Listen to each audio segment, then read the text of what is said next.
Good morning or good afternoon, everyone, depending on where you're joining us from, and welcome to today's webinar. My name is Tarek O'Dali from Business Review, and I will be your host. It is our pleasure to have OSIsoft with us today, who'll be presenting this webinar titled Big Data and Brand Integrity in the Food and Beverage Industry. Today's guest speaker is Jeff Van Pelt, Food and Beverage Industry Principal. You'll be hearing from him shortly. First of all, though, I'd like to welcome you to our webinar platform. This is On24. You'll notice that this webinar is fully browser-based. So if you do disconnect for any reason, please just click on the link that you received via email to rejoin the session immediately. In order to ask questions, you can send those in at any time via the questions widget. So type your question into the box at the top left-hand corner of the screen and then click Submit. We're going to try to allocate some time at the end of the session to address any questions or thoughts you may have for us. If you click on the survey widget, there are some questions in there for you to answer in order to provide us with feedback, and you can do this at any time during or after the webinar, so please take the moment there to submit your answers for that survey. Also, if you find yourself in need of any technical assistance at any time, there is a handy yellow help widget at the bottom of your screen. You can also move, resize, and maximize any of the windows in front of you to get a better view of the slides, and there is the option of going full screen as well. But now, housekeeping out of the way, please allow me to welcome today's speaker. Jeff, over to you. Hey, thanks, Tarek. And I'd like to add my thanks to each of you for joining this webinar, either live or via replay on big data and really how it's being used to protect brand integrity. First, a couple of things. I've been arguing for some time that it's really not the bigness of the data that causes difficulty. It's really the breadth or the disparity of the data that makes gleaning insights difficult. As an industry, for example, we've been dealing with increasing granularity of the point of sale information, geodemographic information, e-commerce data, et cetera. And we've really been able to manage quite well with the increasing granularity of a single source of data. But when you bring different types of data together, that's where things can become more difficult. So, I've been arguing to call it broad data for some time. Obviously, I've failed in that endeavor because we still talk about big data. But again, I think that as an industry, we realize that's not the bigness, but it's the disparity of the data. The other thing I want to mention is that the data that we're talking about today is operational data.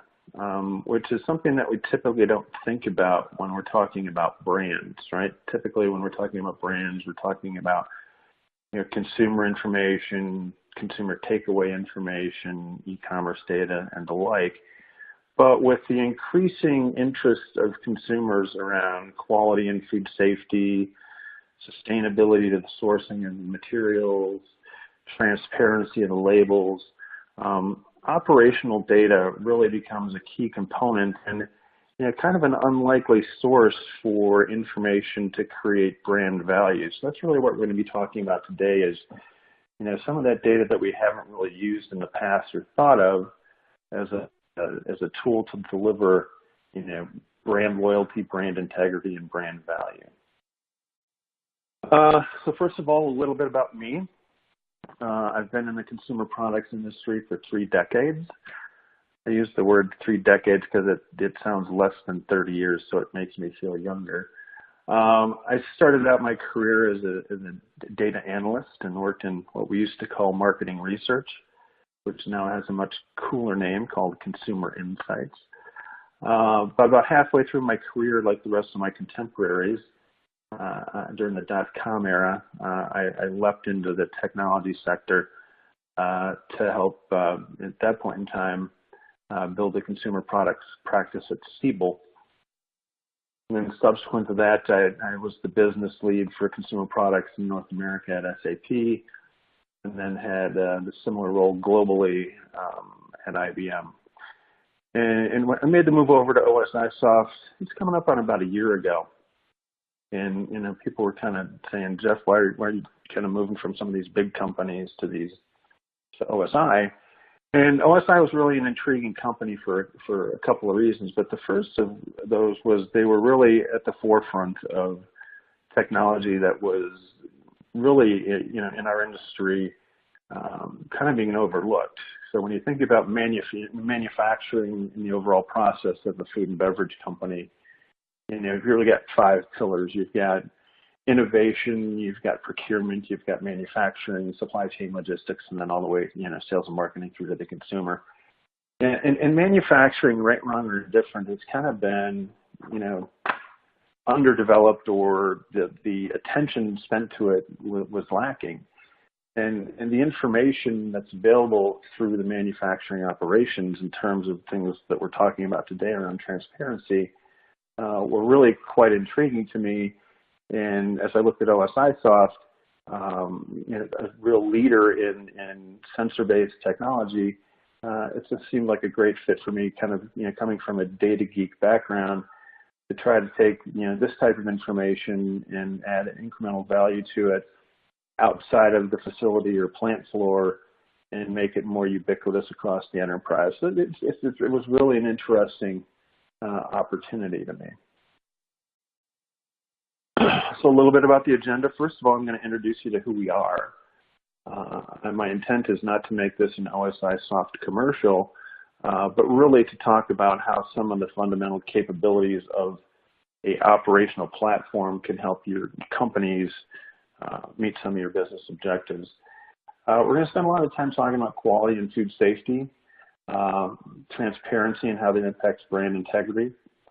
We'll then talk about how, the technology best practices can help deliver upon that. And we'll talk a little bit about how some of our OSIsoft customers have used our technology, in those types of areas. So first of all, who are we? We're not the most recognizable technology provider in the food and beverage industry, but we've really been ahead of the curve and ahead of a lot of bigger companies, actually, when it comes to sensor-based data, or Internet of Things, as the popular term for it. Our mission, we truly believe that operational information is transformational on a variety of levels, and that it has immense business value. Fundamentally, what we do is we collect information in real time from multiple assets at multiple sites, and ultimately can use that data and contact to connect suppliers and manufacturers and distributors, and ensure the integrity of the supply chain in general. Our vision, as I mentioned, we may not be the most recognized name in consumer products, but we've been at this stuff for a long time, over 35 years. We started in oil and gas, and over time have established a set of core industries that we really felt could gain significant business benefits from operational data. And as you can see, we're deployed, a significant amount of facilities, and we're truly a global company. So wherever you've got operations, we have the ability to deploy technology to meet those needs of those different operations. As I mentioned, we're in a variety of different industries. Food and beverage is a new industry for us. It's interesting when I joined here to look at the logos and the lists of companies, and I'll share that with you later. We've had significant traction in a number of segments within the consumer products or food and beverage space. One of those, being food ingredients, interestingly enough. So we've got companies that represent over 60% of the food ingredient business globally using our technology in one way, shape, or form. We've also got significant presence in segments like beer, the protein segment, as well as confections. So, we cover a lot of different space within the consumer products arena, and, we continue to grow and develop. So let's get to why we're here. And it's really about how can I use operational data to protect brand integrity. And one of the most obvious areas, and one that's getting a lot of attention primarily, for regulatory reasons, is in the area of quality and food safety. So let's dive into that. There's certainly significant impacts when it comes to food quality and food safety. According to a study done a number of years ago that I think most of us are familiar with, that came from the FMI and the GMA, the average recall cost to a manufacturer is $10 million, and that's in direct cost, right? So that's things like notifications, pulling product from the shelf, labor costs, etc. But as we're all aware, the short-term loss of sales is one thing. It's the potential long-term damage and lost sales that are much more significant concerns to us, which gets us back to brand integrity. There was actually a study done by Harris Interactive that showed that 15% of consumers would never buy a recalled product again.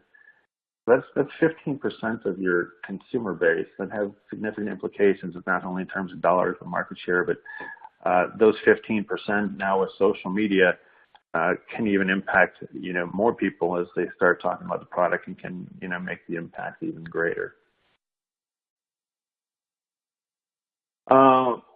So what are some of the quality issues that we see impacting recalls? As you can see, there are a variety of root causes. The ones we hear about most tend to relate to microbiological contamination. In fact, there was just an article in my local paper last week where there were 3 deaths related to E. coli contamination. And these things are happening daily. And as you read through this list of causes, there's a couple things that they have in common. And the commonality is the risk associated with each of these can be dramatically mitigated with real-time visibility into operational data. So things like processing defects, cyclical contamination, so on and so forth. Which again, where operational data becomes a critical component in quality and protecting the integrity of your brand. So as we look at where companies are on the curve today, just like any other process, there's a level of sophistication or maturity level that comes with those processes. Thanks to the Food Safety Modernization Act and other legislation, not too many companies that are still in business are at level 1 or level 2. FSMA essentially requires people to be at a level 4, where they've got the processes completely measured and controlled.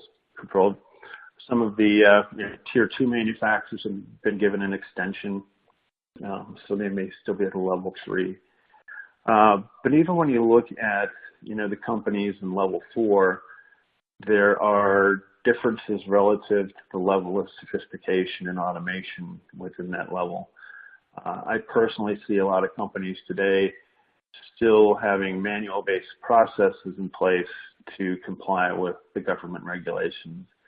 And that just opens itself up for increasing risk. It takes more time to comply.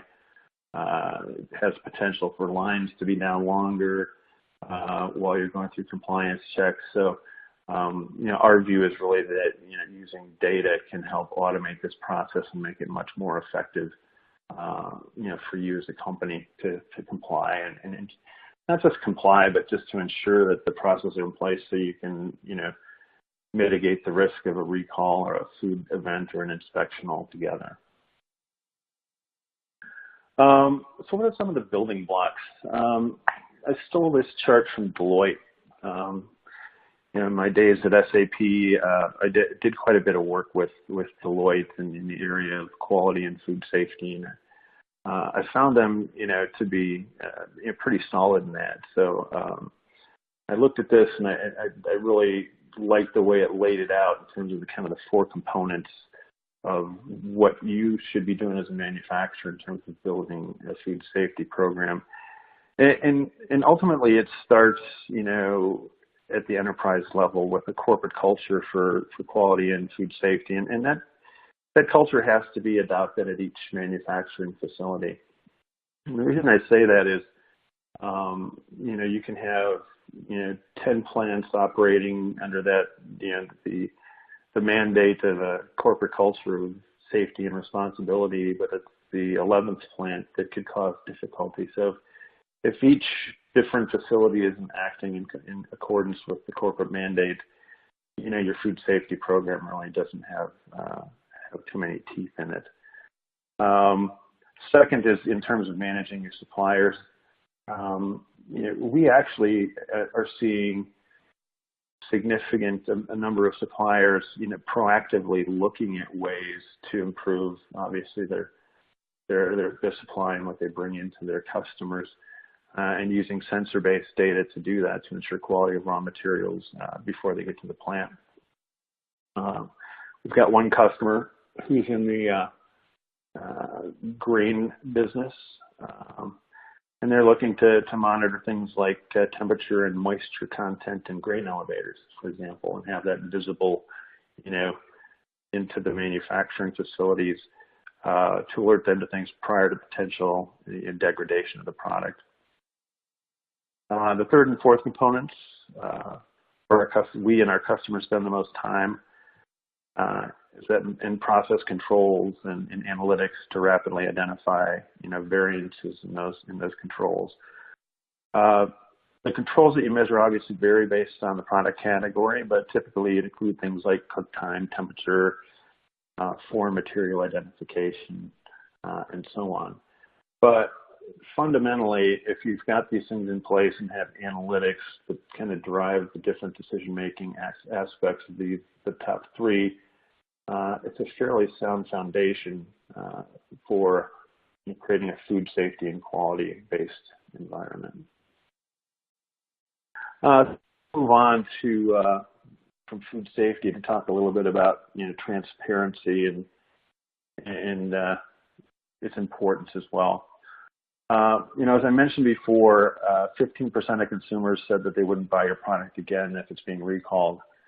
Second is that quality and safety are core components really to the rising demand of the consumer for transparency. Today's consumers are different, than my generation. They're much more socially aware. They're much more interested and concerned about what they're putting in their bodies, the ingredients, the way the products are made and sourced from a sustainability perspective. And they ultimately want transparency from the manufacturer and everything that went into the creation of the product. And this again is an area where we're seeing technology, even beyond sensor-based technology, but things like blockchain for certification of ingredients for authenticity or certifications for sustainable growing practices and those types of things coming into play. So as the continuing need for transparency evolves, operational data is going to be one component of that, but there's going to be other sources of data, such as blockchain, that are going to come into this to create an end-to-end, as we've talked about for years, farm to fork, visibility into things that are happening, within our operations. So why is this important to you as a manufacturer? Some interesting data from the Center for Food Integrity. The demand for information about food is only going to rise, and today 1 in 3 consumers feel that they have all the information they need about food. That's 33%, a pretty big number. Continuing progress in what we're doing around food labeling initiatives will help, but again, 33% is a big number. The other big issue is the lack of trust amongst consumers about the food supply system in general. So what does that mean? It means if you're a manufacturer and you can better meet the transparency needs of your consumer, it could be assumed that you're going to have competitive advantage. And again, operational data is going to be a key component of delivering upon that. So what kind of information do consumers look for when they make a purchase, and what does transparency mean to them? This was pulled from a response media survey asking consumers about what types of transparency they were looking for manufacturers when they looked at purchasing a product. The first two, the list of ingredients and a little more in-depth information about ingredients is pretty obvious, but you look at some of the other factors that are emerging, and these are things that are going to necessitate the manufacturing community to get more information at an operational level to meet these demands. So things like source of origin of the ingredients and things like the sustainability of either where it was grown or how it was processed. These different types of things are becoming increasingly important, and really, start talking about delivering brand value through data.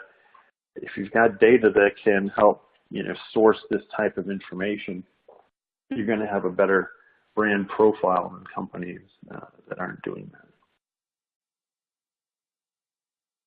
So we've talked a lot about, some of the, the issues.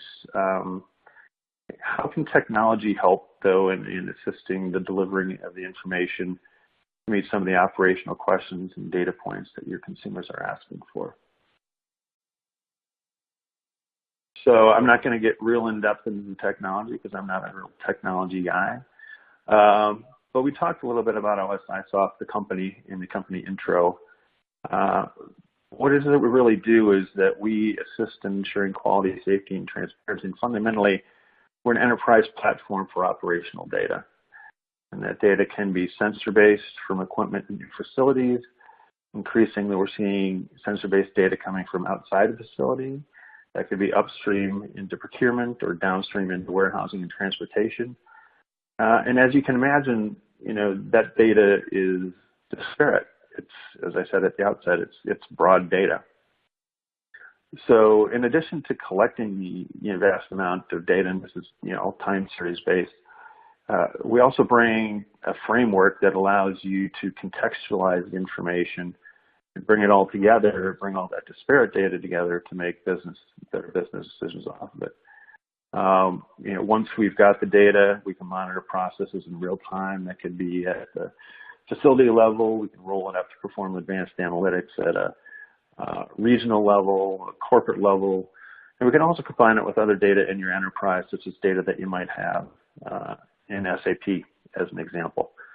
So, the ability for us to take operational information and move it outside of the facility and move it into the enterprise and have incremental value so you can utilize that data to make different business decisions, whether that's around innovation, supply chain strategies, again, using it for brand purposes relative to labeling and other types of things.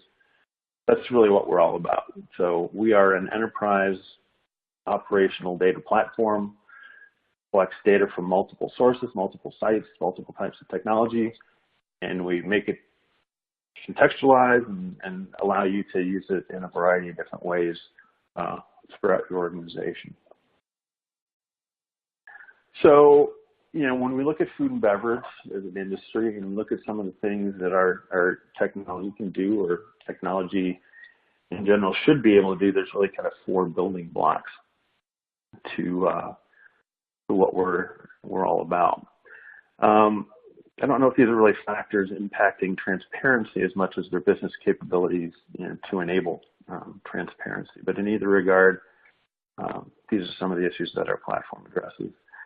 Obviously, the 2 most relevant to our discussion are those around quality management and energy efficiency, as we talked about quality, food safety, and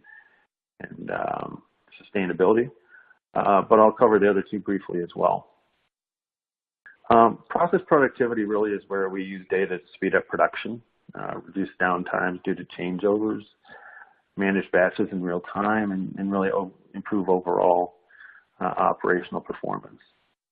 We have a number of situations where today customers are reducing capacity, which is code word for closing plants, right, and demanding the same output. So obviously when you do that, you need to make your existing facilities more productive.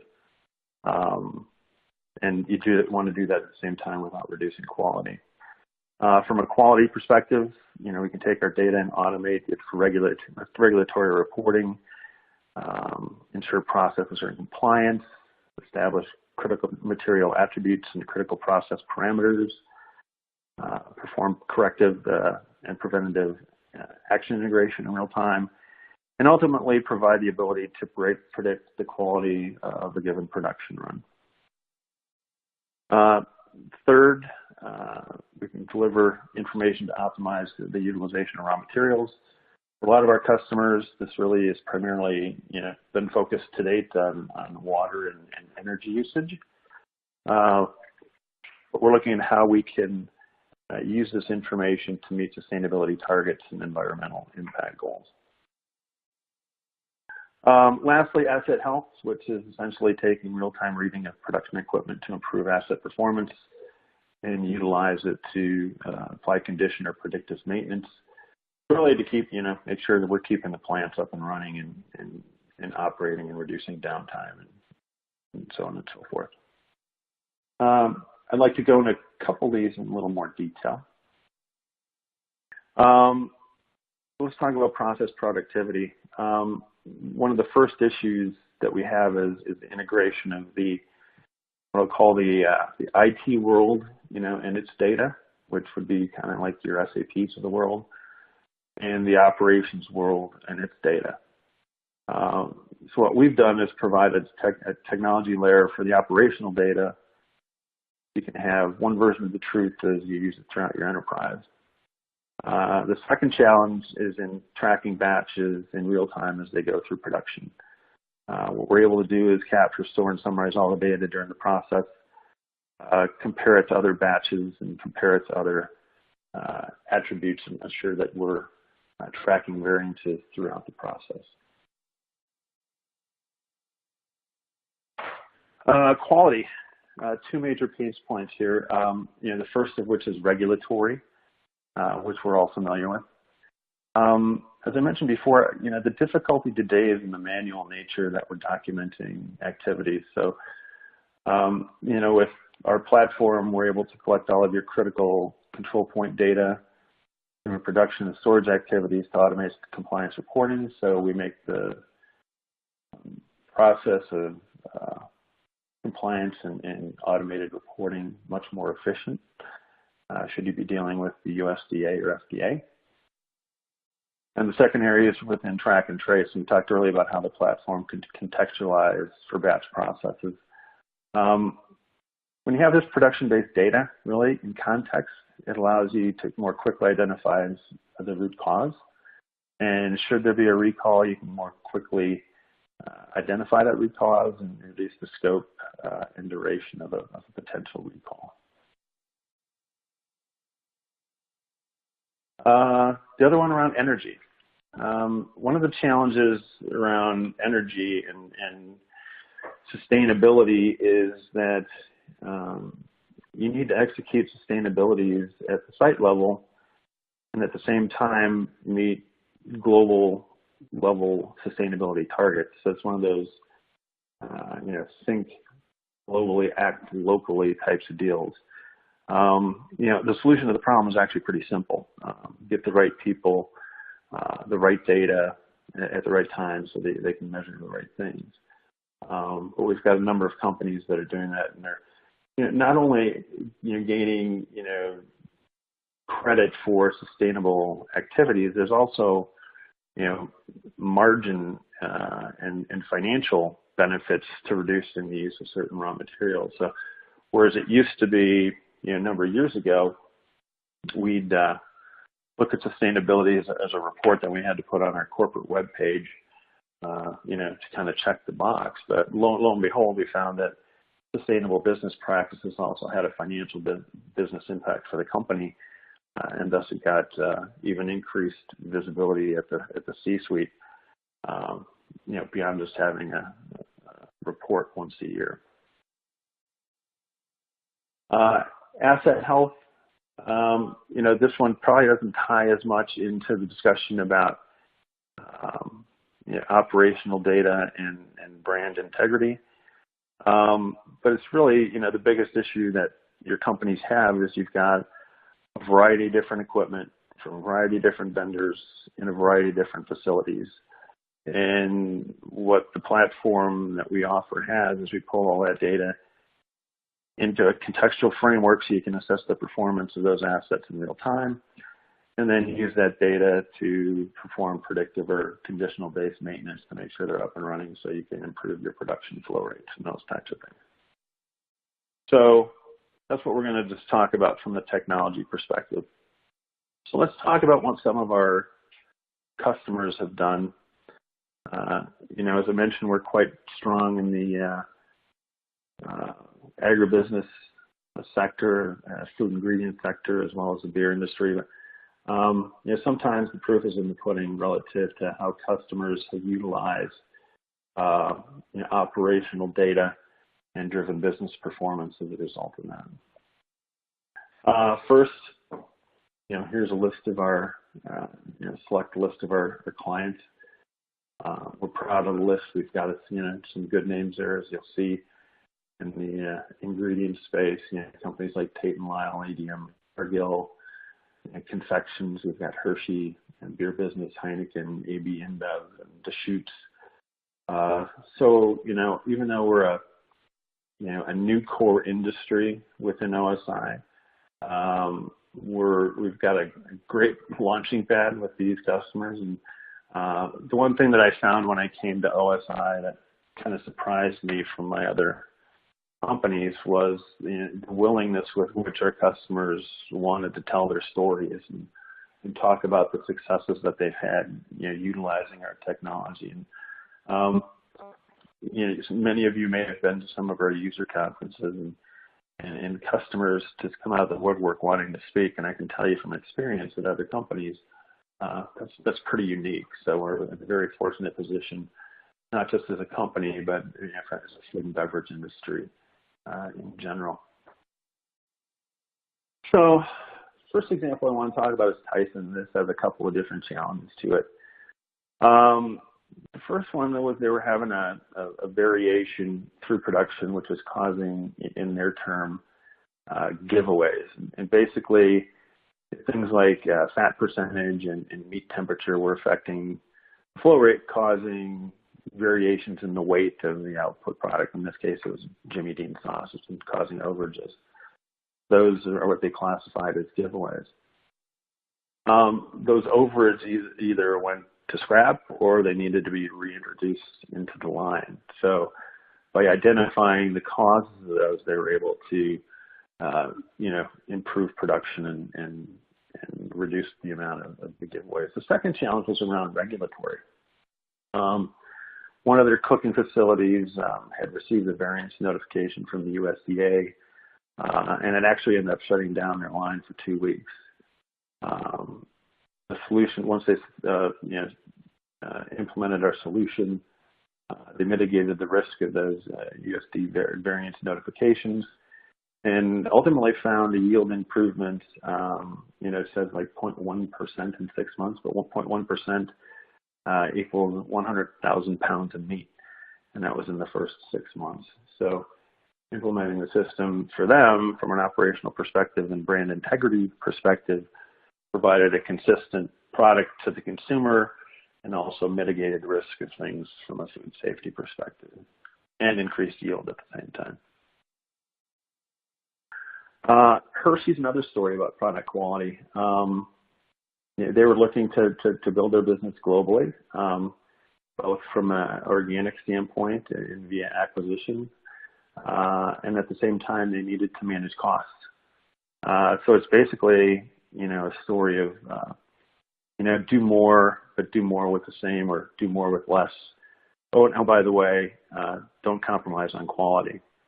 Once again, they deployed our platform in context-based framework to improve how they were using operational data. And as a result of that, they were able to deliver top-line results while reducing quality and throughput losses. So again, a story of process efficiency, keeping quality consistent, and driving business value as a result of using operational data within their process. Kellogg's is a story really about sustainability and energy savings. They had a situation, began at a site level. A piece of equipment was having an issue and they couldn't really pinpoint the problem or quantify the cost due to the lack of performance of that certain piece of equipment. Using our platform, they were able to identify not only the usage, but other additional energy reduction opportunities for them, in addition to providing a more sustainable production environment. At that particular site, they got one-time payback of roughly $300,000, which right now sounds kind of small, but to date, as a result of implementing this system, the energy savings corporate-wide are in the millions. So, point being that a lot of our engagements start, at a plant level or multiple plants and then move upward, and that's a similar story, with Kellogg related to success at one plant could lead to success at another plant, and then ultimately it expands out throughout the enterprise, and you see, significant dollar savings, but you're also operating in a sustainable fashion. And then the last one I wanted to talk about, again, related to sustainability, is Heineken, and this one's been in process for some time. Heineken began a sustainability program in 2010, even though the targets on the slide say it was from 2008 to 2020. But they had the goal of reducing water consumption by 25% and CO2 emissions by 40%. The problem, once again, was lack of visibility into data about the operations. And just like Hershey, they deployed the platform, applied the context-based framework to identify process variables, and those variables were variables they could influence to meet their water reduction and CO2 emission goals, and they're well on their way to making their targets, and there's 2 years left in their program, and I believe last I heard they're actually surpassing those targets. So what's the call to action, and what's the summary of this? Obviously, and this is perhaps a bit obvious, but quality matters, and quality matters, beyond just, the traditional ways we think about it. But we've always looked at this as, making sure consumers have a consistent experience with your product. And it goes back to the old P&G moments of truth, right? Moments of truth where the consumer takes the product from the shelf, and the second moment of truth is what's their experience when they have it, and then the third is, they go back to the store and purchase it again. So, we've been talking about quality and experience, for quite some time. But it's important to have data in place to ensure that consistency time over time, because that's going to increase brand loyalty and brand integrity. The other thing about quality matters is when you've got operational data in conjunction with what you may have in your ERP or transactional systems, you're significantly able to mitigate supply chain risk, and those things have significant impact on how consumers feel about your brands. Next, the thing is to continually assess where you're at in terms of your quality and food safety processes and procedures. Like I said, there's a number of companies that through the regulatory action have been forced up the maturity curve, perhaps faster than they would have cared to. But once you're at a certain stage where you're meeting the bottom line regulatory requirements, look to what you can do to automate those. What additional information can you put into those? What other information can you pull from those, such that when you're providing information to consumers, you've got a bulk of information to help them with their transparency needs. And the last piece actually goes back to transparency. It's important for manufacturers and food and beverage and any other industry, quite candidly, but more so in food and beverage than others, is to have the information available to meet the increasing needs of transparency for the consumer. And that comes from, we had a couple of different areas, right? We had safety of the food supply, understanding the sustainability practices of the how it was produced, as well as where it was sourced. And ultimately, those things, again, through clean label initiatives and other types of things, are going to have significant impact relative to how people perceive your brand. The one thing I will say is operational data isn't the silver bullet. It's a major source of information to help you along those transparency goals. But as I mentioned, there are going to be technologies, and when I was at IBM, we're at the forefront of blockchain and using blockchain to provide transparency throughout the overall supply chain. We started out with a test with Walmart in China. And, the results of some of these activities have been, outstanding relative to the giving consumers confidence in the provenance of the product that they're receiving, whether that's through certification, verification, supplier verification, or other different attributes. I think you're going to see blockchain being a significant source of information as we look to supply chain transparency. The operational information, starting out at the plant level, it's going to tell you everything about how the product was made, the ingredients, any variations in the process. It's going to alert you to things before they happen, so you're ensuring that quality. But then also, we're moving to the edge where we're able to take things from the procurement side, the warehousing side, to the transportation side, to track the quality and attributes of those products from the time they hit the production facility to the time they leave the door to the time they get to the store. So continue to explore opportunities in terms of how to use data to meet the rising expectations of consumers around transparency. So with that, Tarek, I'm going to turn it back to you for questions and answers. I thank all of you for your time, and we'll open it up.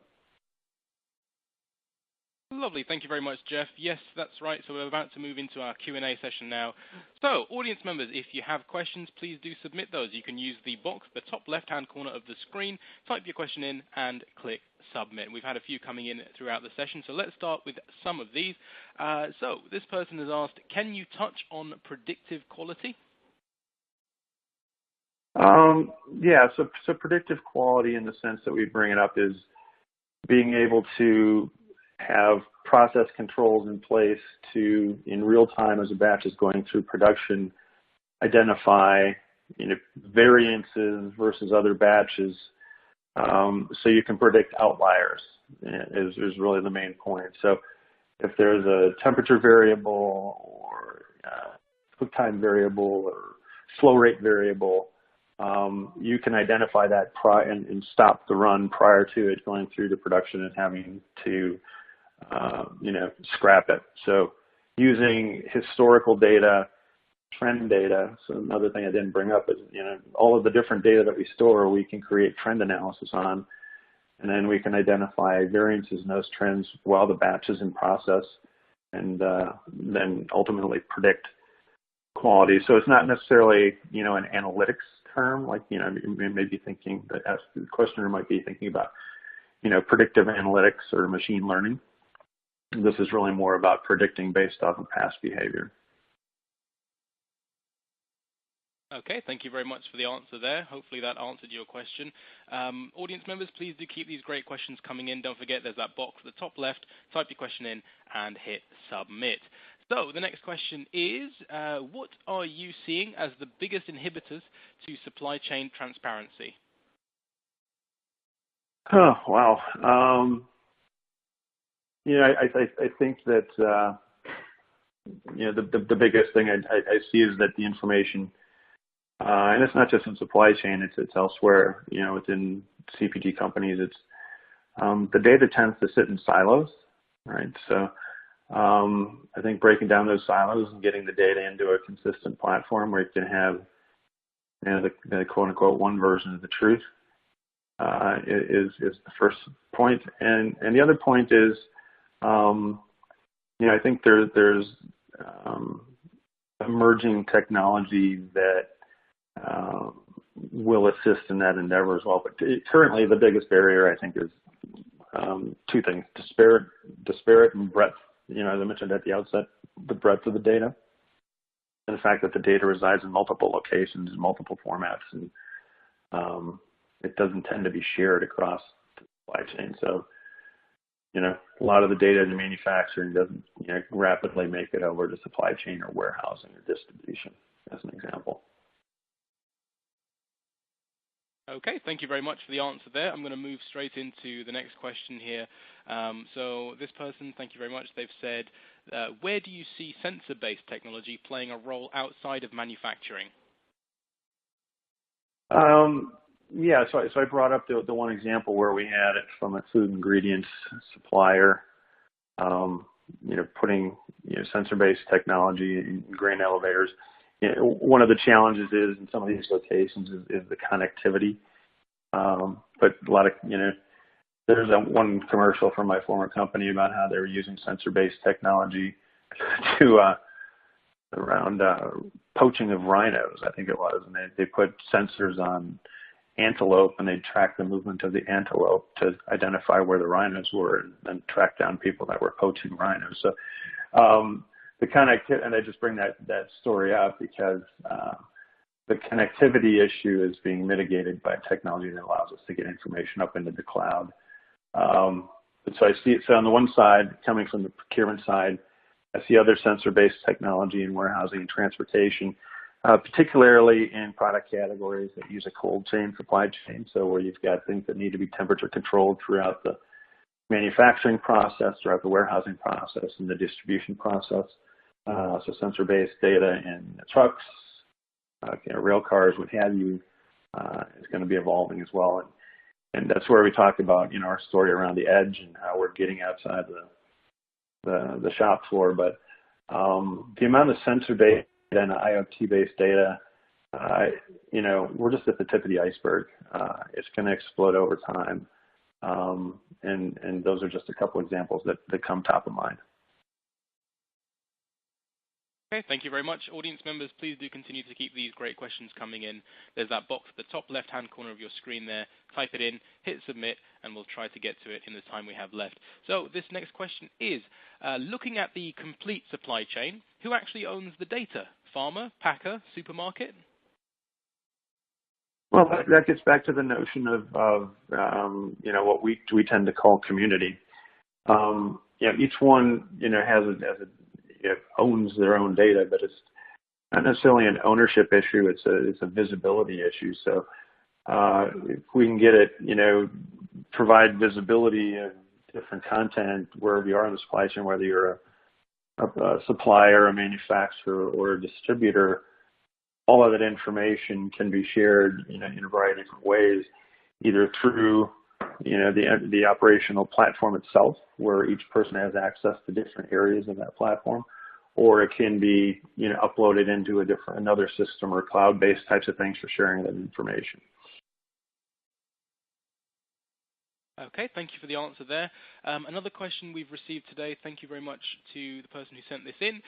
They say, has OSI considered to integrate or develop a BPM or workflow tool in its offer portfolio? I'm probably going to stay away from things relative to our product roadmap since I don't have responsibility to it. I don't have any awareness of that being on the roadmap today, but it's certainly something that makes sense from my perspective and we should be open to considering. Okay, great. Thank you very much. Another one. The other thing I would say, Tarek, is that we have the ability to take our information and put it into other BPM process tools as well. So, in a lot of cases, we'll take our information. We're not an MES tool, as an example, but we'll provide visibility of that information in MES or other third-party tools. So that could be one of those areas where we do that as well. Right, okay, thank you very much. I'm going to move on to another question now. So this person says, as the industry moves from paper check sheets or documentation to electronic documentation, where does OSI fit into that transformation? So where we fit into that transformation is really, being the data repository and as I mentioned before, kind of that one version of the truth. And I assume they're talking more about compliance-based and regulatory reporting, or genealogy and source of origin. So we have all that information available in our platform. So I look at us as being kind of the replacement for the paper-based system. And again, we can either use some of our tools to do that reporting or integrate. We've got connectors into a number of different third-party tools, third-party analytic tools, third-party reporting tools that can automatically, transfer that data in whatever form necessary for the business requirement. Brilliant. Thank you very much, Jeff, for the answer. And I'm afraid that does bring us to the end of today's session. We are all out of time. Very, very sorry to anyone whose question we haven't got to yet, but I'm afraid we do need to wrap things up today. So that just leaves me to thank our speaker, Jeff, for what was a great presentation. I'm sure you'll all agree. And, of course, thank you very much to OSIsoft for sponsoring this session. To all attendees, you will receive an email from OSIsoft that will tell you how to access the on-demand version of the webinar. If you'd like to visit our website, that's www.business-review-webinars.com. So if you'd like to follow us on Twitter, we are at BRWebinars as well on there. And feel free to join the LinkedIn group if you'd like. It's Business Review Webinars. You can stay up to date on all future and upcoming webinars. Thank you all once again for attending, and I hope you all have a lovely day.